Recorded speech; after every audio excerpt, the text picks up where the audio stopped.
Q, I work in Q on queer issues.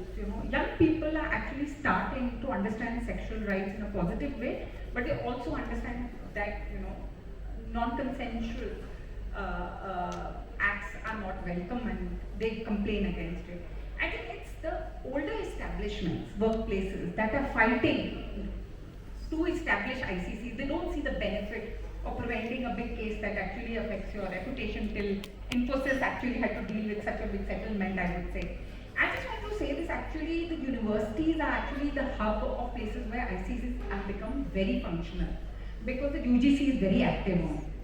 I think it's the private workplaces and also of course public workplaces, RTCAR being a significant part of it, that we need to think, irrespective of which area we work in, whether it's real estate or we are a non-profit, we need to implement the Vishaka guidelines.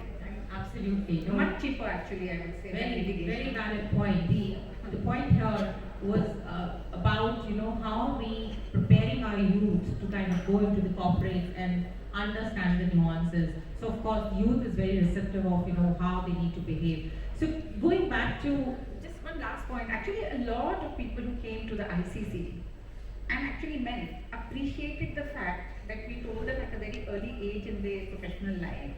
And actually we had complaints from men as well about coming forward and saying that we were not aware that this was actually inappropriate behavior, as I would call it.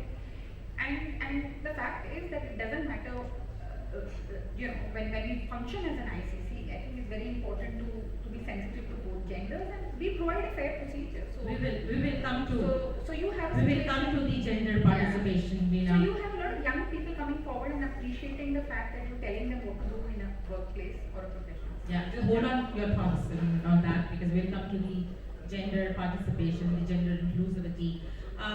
Let me come to you, Dr. Ananta. Again, I'll just take the cue from what Veena said, and again on the same topic.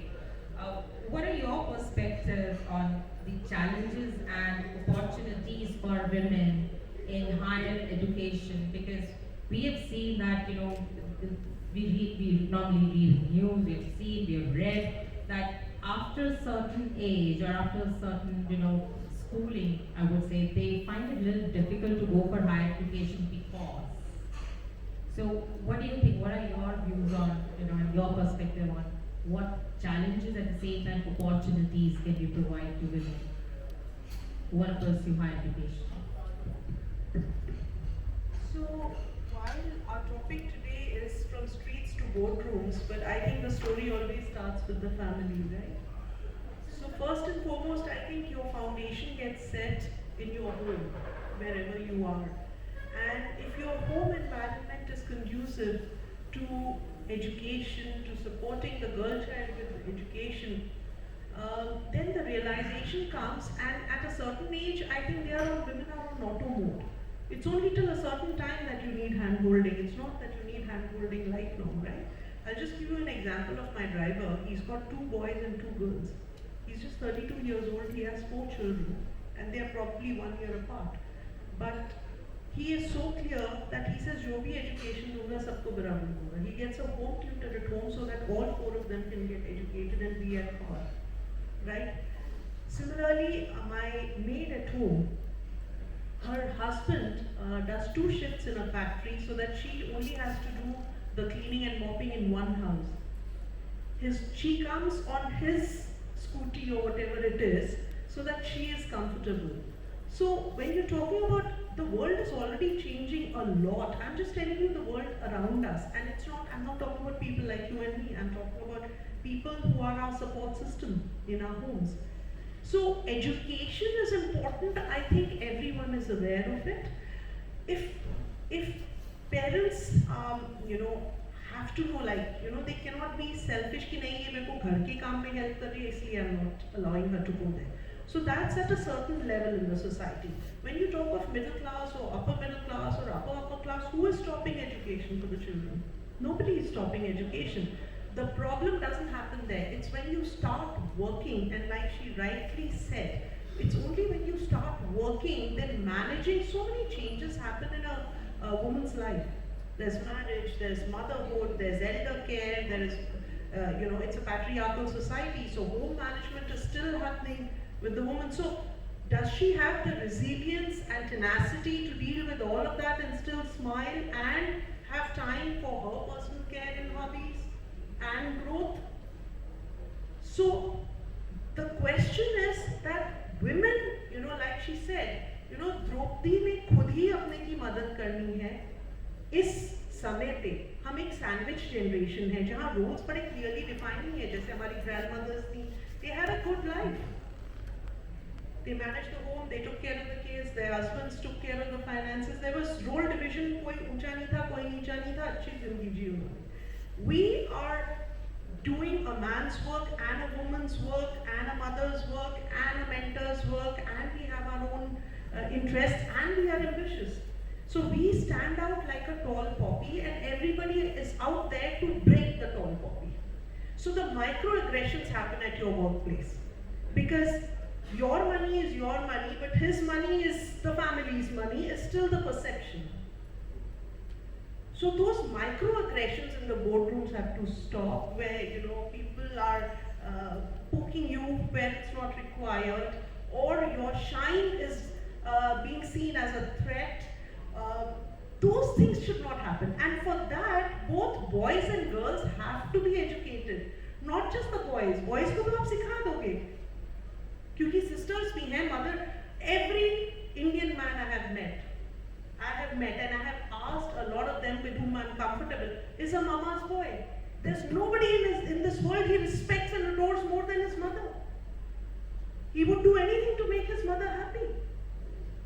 I have not met a man who has said, "Dunya mein, this person is most important for me." That person is always mother. So boys को तो आप सिखा दोगे. If the mothers start teaching, if the mothers stop accepting behavior which is not right within their family, within their workplace, anywhere, the boys will understand. Girls को आपने सिखाना है. I remember as a little girl, I used to go to Army Public School. I was being 8 years old or something. I came home crying, पता नहीं क्या हुआ. My dad, of course, is an army officer. So army officers normally treat their boys and girls. Of course, I grew up in a house where there were no brothers, so I was only the boy and everything. But they treat them totally as equals because their life is dedicated to the service of the nation. What if something happens to them? So their wives and their daughters should be able to stand like you. Now, what he told me, he said, sometimes you have to teach the world how to treat you. It stayed with me lifelong. Today I'm 55 years old. So if somebody did something wrong, मैं तो 1 minute भी नहीं रुकूंगी. I will say, आप ऐसे कर रहे हैं, ये सही नहीं है. आपको ऐसे करना चाहिए. So teach the girls first. Absolutely. No, very Girls valid को ये point. पता Very है, well. अगर as a I just have one boy, so मैं किसको सिखाऊंगी? I do mentoring only. So but the thing is कि आप क्यों बोलते हो छोटी लड़कियों को जाने दो बेटा, पार्टी चल रही है, खराब हो जाएगा, माहौल खराब हो जाएगा. ओ बेटे, don't fight, don't create a scene here, don't do this. What is a scene? दूसरा ऑफ सीन है, हमारा क्या सीन है? हमारा तो कोई सीन ही नहीं है. तो basically you have to teach the girls to treat them that they have to be treated in that. आपका self respect is most important. It's not the relationship or home or job or designation or this. Even your bosses, you draw the line, they will never misbehave. Wonderful point made, Dr. Ansa. It's a different perspective altogether, right? We've been talking about teach boys and teach men. We've just learned that it is equally important to, teach our girls as well. You spoke about पुराने ज़माने में, that Zyrat thing कि पहले ऐसा नहीं होता था, इतना issue नहीं था. In the age of social media, and not just social media, the way India is progressing in many ways, right? And you also mentioned, Dr. Namda, that देख के करते हैं, right? Which is like we are also picking up things from either media or society or maybe our neighborhood. So, Himani, my question is something related to how media or TV or cinema has made or is I won't say is guilty, but I would say has any impact. I mean, the way they show women in movies or maybe TV or serial, whether in a good way or maybe in a bad way, do you think that it also has a role to play, in our society, as we beings, human beings, we are prone to pick things and learn from our surroundings. As Mama, you said correctly that when we talk about movies, so movies is something which masses like, whether it's a rickshaw wale ka beta beti, or whether it is people from elite schools, everybody watches, or it's a mass thing. So I believe movies which we are creating right now have both positive as well as negative impacts on the youth right now. When I talk about, firstly I'll talk about the positive impacts. So when I talk about the positive impacts, the first thing, like, we have social media campaigns. We had recently a campaign, ma'am also mentioned, we had the Me Too campaign, where a lot of girls, a lot of women came up and said that, okay, this has happened with me and this is something wrong. This should not have happened. And a lot of people got punished because of it. The second positive impact I feel is that it also certain movies educate women about their own rights, about their own choices.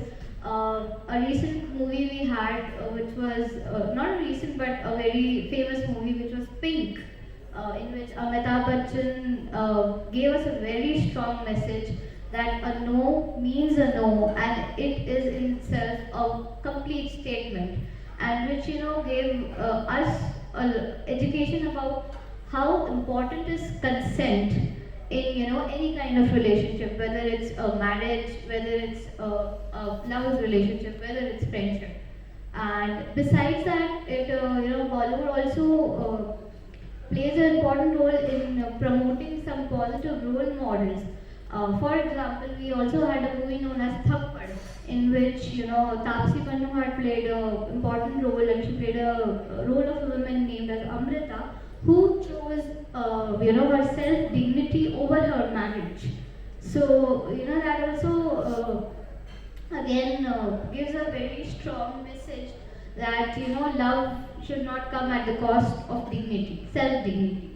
And besides that, if I talk about the negative impacts of media, so we had recent flicks such as Bollywood flicks such as Animal or Kabir Singh, which basically glorified men's aggressive behavior and romanticized them as something which is okay, and that's how women are being treated, and also again reinforce certain gender stereotypes, like women should be submissive and men should dominate, and that's how society works.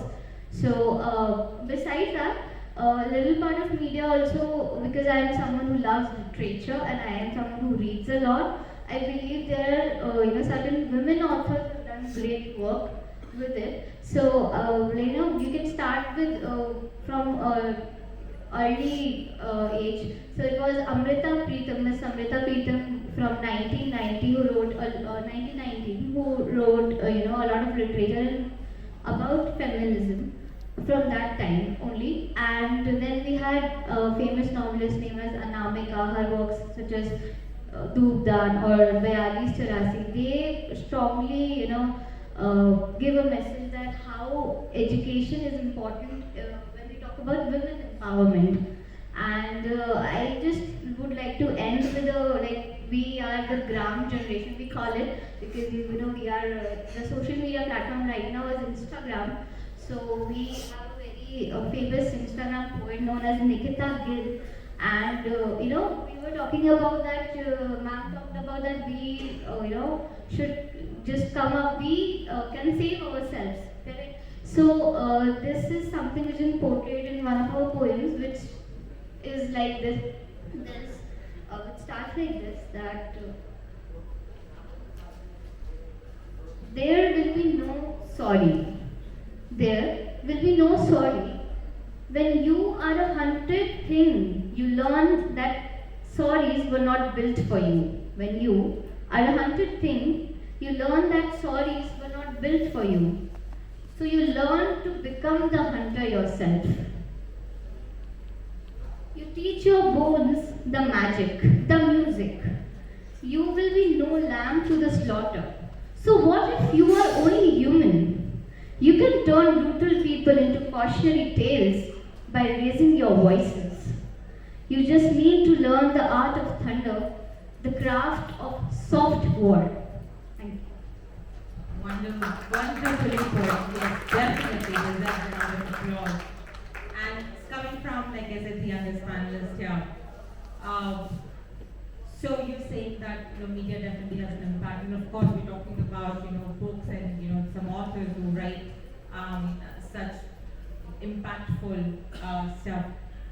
But I think at the same time we also need to be considerable of the fact that how many, when we talk about people who are fond of reading, right? How many of them would really go through the material, the art and literature which is available there? So media would, like you correctly said, it's for not just for elite or particular section, for masses as well. So whatever we showcase there and how we showcase women there definitely would have some impact on how we treat or how should we start treating our women. So just women we're talking about, and I think we started off with the importance of having this education thing that the university is making aware, raising the awareness of women's safety from universities to now we're talking about the role of media. I'll come to you, Dr. Lekha, because so you're in your hospital. How important do you think again is, because it's women's safety, right?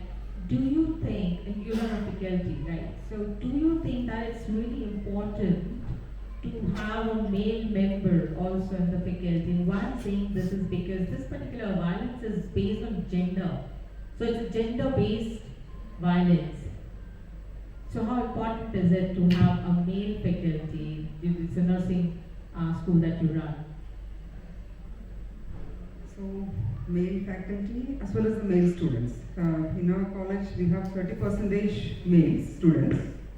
Then, of course, the faculty number in males are very less.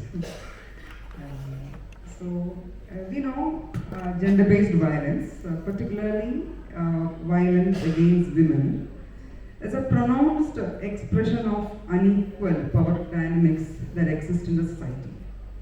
The patriarchal and the sexist mindset which